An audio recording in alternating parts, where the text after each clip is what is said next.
I am here in Tokyo's Haneda International Airport. I am headed to China, Guangzhou, China, on this Boeing 787, which I'm about to show you.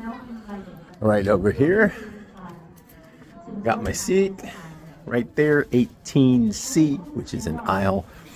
This is the second time being on a 787, which of course y'all know I fly Airbus, not Boeing, but so I'm preference is Airbus, of course, but good airplane.